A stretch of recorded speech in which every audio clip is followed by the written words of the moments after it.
Have you ever wondered what it would be like to live in the first century as a woman?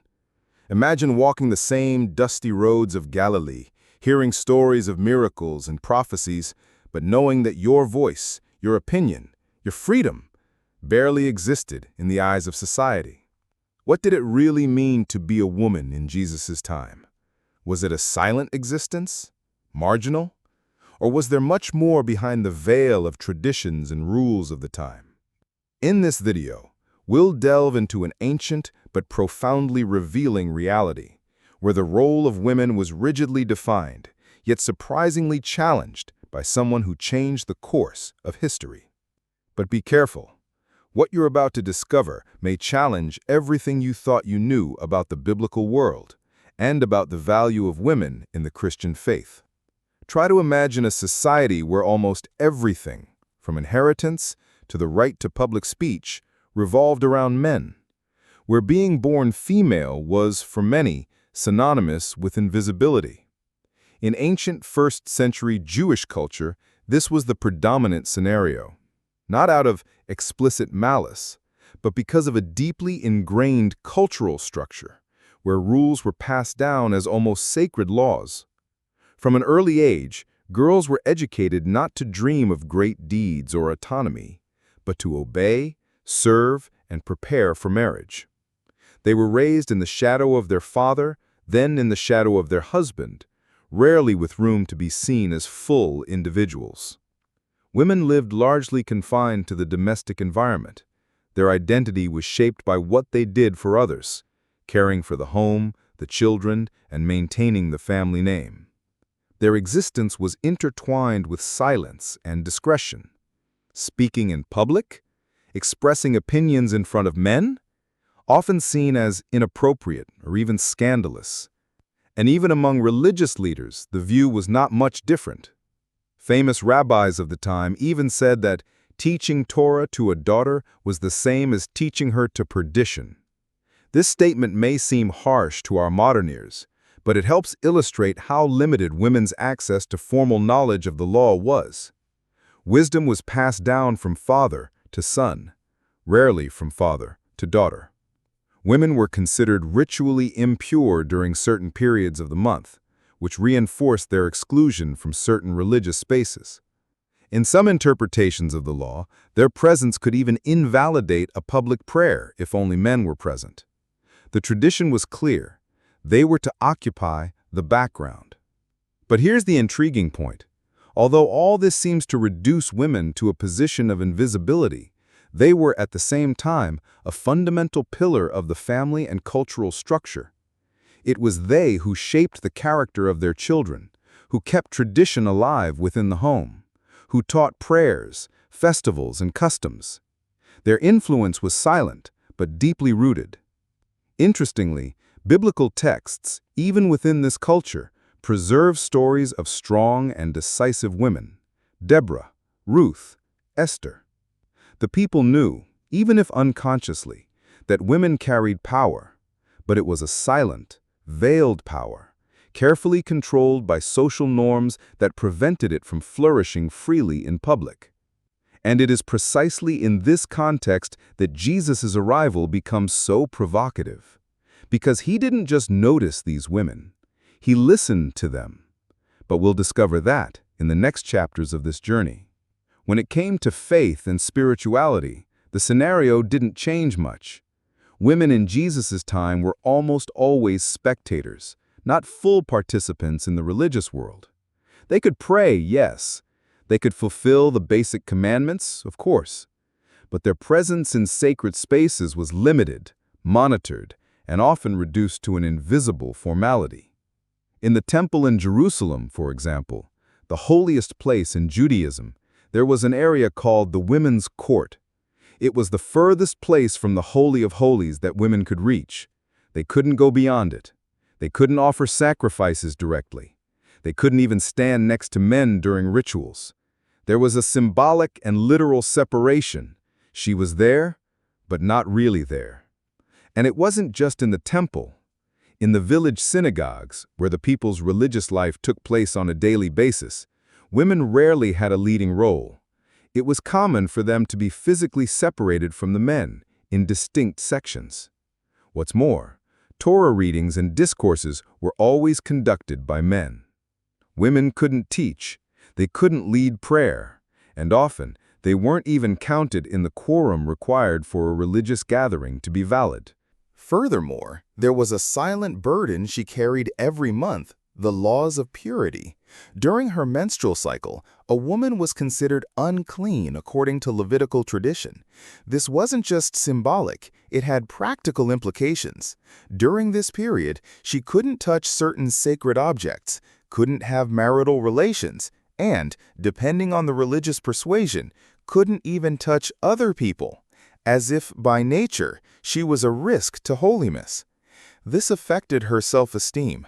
Imagine growing up believing that because of who you are biologically, there are times when you need to withdraw from community, from prayer, even from your own home. Feminine spirituality was therefore often lived in silence, between the lines. It was the faith of hidden tears, of whispered prayers in the kitchen, of murmured songs while rocking a baby. But, and here's the detail that changes everything, it was precisely this silence that Jesus would dare to break. By looking at them, touching them, listening to them, he challenged not only social norms, but also the religious structures that had marginalized them for generations. In the next moments of this journey, we will see how this encounter between the sacred and the feminine becomes something profoundly revolutionary. Imagine having your life decided before you could even dream. This is what marriage was like for most women in Jesus' time.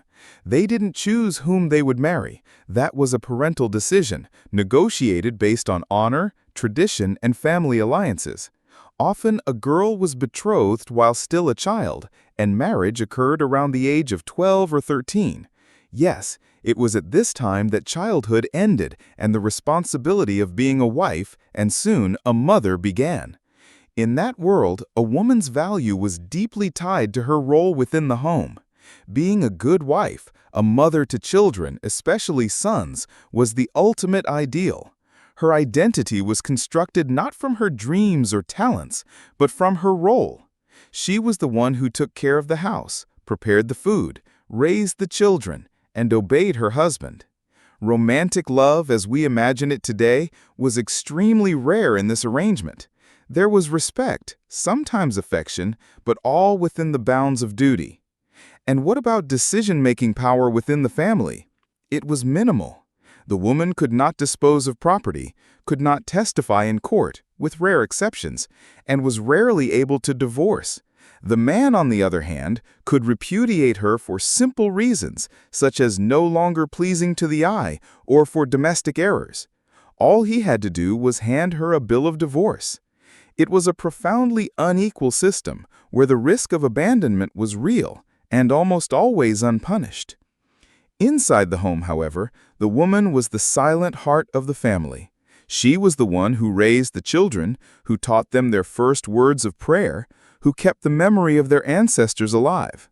She was the one who supported the sick, who cared for the elderly, who held the pieces together when life broke through the mud walls. Even without power, she had a presence, and this presence shaped generations. Mothers especially played a fundamental role. Motherhood was seen as a blessing and a mission. The barren woman suffered profound stigmas, often considered punished by God. Being a mother was the highest form of recognition. And yet, childbirth, such a sacred event, was fraught with risk, pain, and even death. She gave birth courageously, but often anonymously. And what was more, the family's honor was directly linked to a woman's conduct. Any suspicion of adultery or, quote, inappropriate behavior could result in devastating consequences. In extreme cases, the punishment was stoning, a cruel reality used as a symbol of absolute control over her body and her freedom. In this scenario, a woman's life unfolded between silent sacrifices and invisible struggles. She was the foundation that no one applauded, the pillar that supported but was not visible. And then Jesus appears, someone who not only saw these women, but saw beyond their social roles, who talked to them, touched their pain, listened to their stories, and called them by name. But this surprising turn, this break with custom, is what will forever transform the way we view femininity in the light of faith. In the next few minutes, you will discover a side of Jesus that few dare to explore. When we think of work in Jesus' time, we immediately imagine men in the fields, on fishing boats, in bustling markets. But what about the women? Where were they? What did they do to support their families, or even themselves? The answer, though often overlooked in historical records, is clear. They were everywhere, just behind the scenes. Women were the silent engine of the domestic economy. They ground the wheat, kneaded the bread, sewed the clothes, and tended the smaller animals. They were the ones who woke before the sun to prepare for the day and to extinguish the lamps late at night after everyone was asleep. The home was their workshop, and within it they produced, managed, created, and transformed. But there were women who went beyond the walls of their homes. Some sold fabrics, olive oil, perfumes, or ceramics at markets. Others worked in agriculture, harvesting grapes or grains, side by side with the men. There were also midwives who played an essential role in their communities, even without formal recognition. They saved lives, but their names were rarely remembered. And there were those in the most vulnerable situations, childless widows, abandoned women, or marginalized women, who were forced to resort to prostitution or begging to survive. These were the most invisible, until Jesus passed by them. And he did, not with contempt, but with dignity. He saw the effort, the fatigue, the exclusion, and more than that, he restored. Jesus spoke of women kneading yeast into bread as an image of the kingdom of God, and that says a lot. He saw in women's work, simple, everyday, almost unnoticed, a reflection of what was sacred. The sweat of women's hands was no small thing in his eyes. Working, for women of that time, was not a choice. It was survival. Yet it was also an expression of strength, creativity, and resilience. In silence, they sustained not only their homes, but an entire society that barely acknowledged their existence. In the next chapter, we will discover what really happened when these women approached Jesus. What did he see? What did he say? And why did this transform them so much? In a world where women were invisible, Jesus looked at them. At a time when they were told to be silent, he listened to them. In a system that kept them marginalized, he placed them at the center. The way Jesus treated women wasn't just kind, it was revolutionary. Not because he gave grand speeches about gender equality, but because his gestures, silences, and words cut like a sharp blade the invisible bonds that bound them. Let's start with something seemingly simple. Jesus spoke to women in public. Sounds obvious? Because in those days, it was scandalous. The Samaritan woman, for example, she approached the well at noon, probably because she was rejected by the other women. And there was Jesus. He didn't avoid her. He didn't look away. On the contrary, he struck up a conversation. And what's more, he revealed to her before many disciples that he was the Messiah. Yes, to a woman, from another people, with a questioned moral past, he reveals himself. This encounter at the well isn't just a conversation, it's a symbol. Jesus was piercing centuries of exclusion, bringing to light a new source of dignity. Another striking moment? The woman with the issue of blood. For 12 years she had been considered unclean. Would he touch her? She was also impure. No one wanted to touch her. But she dared to touch Jesus. Only on the hem of her garment. And he could have moved on, pretending not to notice. But no, he stops. In the midst of the crowd, he asks, "Who touched me?" She introduces herself, fearful, ashamed. And Jesus calls her daughter. He doesn't rebuke her, he doesn't condemn her, he restores her publicly. There's also the woman caught in adultery, dragged, exposed, ready to die by stoning. Everyone wants justice, or rather, blood. Jesus bends down, he writes in the sand and says, "Let he who is without sin cast the first stone." One by one they leave. And then Jesus looks into her eyes and says, "Neither do I condemn you. Go and sin no more." In this gesture, he saves her life and restores her dignity. Jesus allowed women to follow him, to touch him, to listen to him as disciples. Mary of Bethany, for example, sat at his feet, a position reserved for the students of a master. Martha even finds it strange. "Lord, don't you care that my sister has left me to do all the work alone?" And Jesus responds, "Mary has chosen the better part." He breaks with what was expected. Instead of sending her back to the kitchen, he affirms her right to learn, to think, to exist as more than a servant. And then we have Mary Magdalene, the woman marked by demons, by pain, by exclusion. Jesus heals her, and she becomes one of his most faithful followers. She was at the foot of the cross. She was in the garden before the empty tomb. And she is the first witness to the resurrection, the first to see the risen Christ, the first sent to announce, "He lives." This is more than poetic. It is profoundly theological. Jesus entrusts to the woman the most important mission in the history of the Christian faith, to be the bearer of the news that would change the world. All of this tells us that for Jesus, the woman was not an accessory. She was essential. She was the full image of God. She was a beloved daughter. She was a prophetic voice. Jesus didn't need to make feminist speeches. He made transformative gestures. He didn't tear down structures with war, but with tenderness.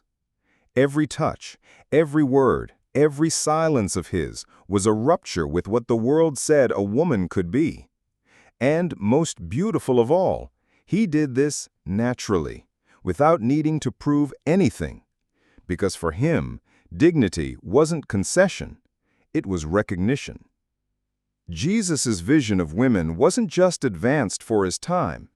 It remains, to this day, a beacon illuminating the paths of a faith that has often forgotten what he taught us so clearly, that before God, there are no margins, only hearts.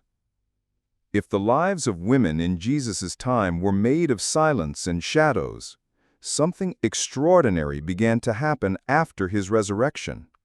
Those who were once on the margins are now at the center of history. They didn't just follow Jesus. Now they were an active part of building a new path. The early Christian movement was, in many ways, surprising. Amid a still deeply patriarchal culture, the gospel began to spread in homes, and often these homes were owned or led by women. Yes, they opened their homes, led communities, financially supported the apostles, and became pillars of the new faith. Mary Magdalene, for example, did not disappear after the resurrection. Early Christian tradition recognized her as apostle to the apostles. She was the first to proclaim that Christ lives. And this detail, which could have been omitted in a narrative shaped by patriarchal values, was preserved in the Gospels, because it was true and deeply symbolic. Priscilla is another powerful name. Mentioned several times by Paul, she appears alongside her husband, Aquila, teaching the word with authority, including to leaders like Apollos. And interestingly, her name often comes before her husband's, a subtle but significant detail. Priscilla was not just a wife. She was a minister, a teacher of the faith, a respected voice in the church. And there was more. Lydia, a seller of purple in Philippi, was the first convert in Europe. She hosted Paul and helped found the Christian community in that city. Phoebe, called by Paul a deaconess and protector of many, was likely the bearer of the letter to the Romans, the most densely theological text in the New Testament. These women weren't just present, they were active. And this, in the first century, was radical. Of course, tensions existed. The world was still structurally masculine. The early churches had to deal with cultural challenges, internal conflicts, and social pressures. But even so, the testimony is clear. Where the Spirit of God moved, there was room for women to flourish. The gospel opened doors that the world had closed, and women responded courageously. They evangelized, taught, cared for the poor, protected the apostles, and, perhaps most importantly, raised a new generation of believers within their own homes. It was there, around the table, that the early Christians broke bread, and there, too, the female voice gained space and influence. In the ancient world, a woman's name was rarely recorded, but in Paul's letters, in the Acts of the Apostles, in the Gospels, women's names are there, recorded with respect, because the kingdom of God, unlike human kingdoms, does not silence women. It calls them. And so, with courage and faith, they continued what Jesus had begun, transforming the world with love, compassion, and truth. A woman's life in Jesus' time was, at first glance, marked by silence, submission, and oblivion. She lived amid limits imposed, rigid norms, and a system that rarely gave her a voice. But Jesus heard her voice. And in doing so, he didn't just break rules. He revealed the heart of God. He saw beauty where the world saw weakness. He gave names to those who were just someone's wife. He gave purpose to those who thought they had no hope. And what's more, he placed them at the center of the narrative of redemption. With each gesture, Jesus restored feminine dignity, not as an isolated act, but as a constant throughout his ministry. And this restoration didn't stop there. The women of the early Christian movement carried on this legacy. They didn't wait for permission. They lived their faith boldly, leading, teaching, caring, and building. Today, centuries later, the question remains, do we still hear what Jesus heard? Do we still see as he saw? Or have we returned to silencing what he so insisted on highlighting? The history of women in Jesus' time is not just a memory. It is a call, an invitation to restoration, not just of the structures of faith, but of our perspective. Because when women are recognized, valued, and heard, the kingdom becomes visible among us.